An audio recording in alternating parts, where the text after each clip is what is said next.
I consiglieri regionali non percepiscano più alcun emolumento, come ai tempi dello Statuto Albertino, quando l'attività politica e istituzionale era svolta a titolo gratuito da un'élite. La proposta arriva dal consigliere di Siamo Veneto Antonio Guadagnini, che ha depositato a Palazzo Ferrofini un progetto di legge di 2 soli articoli per abolire completamente le indennità degli eletti.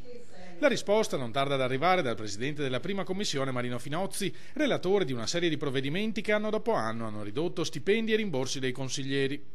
Ma io credo che sia arrivato tardi il buon Guadagnini, perché ancora nel 2009 il Consiglio regionale aveva approvato una legge, un articolo di una legge, dove prevede che il consigliere che ritiene che il suo emolumento sia, come dire, sproporzionato rispetto al proprio lavoro, lo può ritornare alla regione. Quindi potenzialmente oggi i 51 consiglieri possono azzerare il proprio stipendio. Esiste anche un modulo prestampato, ricorda Finozzi, che ogni consigliere può compilare, firmare e consegnare all'ufficio di presidenza. Invito Guadagnini a farlo velocemente, visto che è il proponente di questa legge. Ognuno credo sia cosciente del proprio valore, del proprio impegno, della propria attività in seno al Consiglio regionale, che non è solo all'interno delle sedi regionali ma anche fuori ad ascoltare la gente.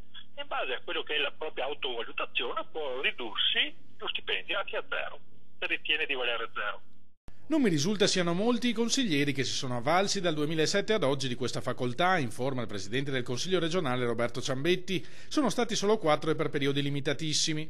Ricordato questo, è mio dovere censurare ogni tentativo di svilimento del lavoro del consigliere regionale, un incarico che non va assolutamente sovrappagato ma nemmeno svilito.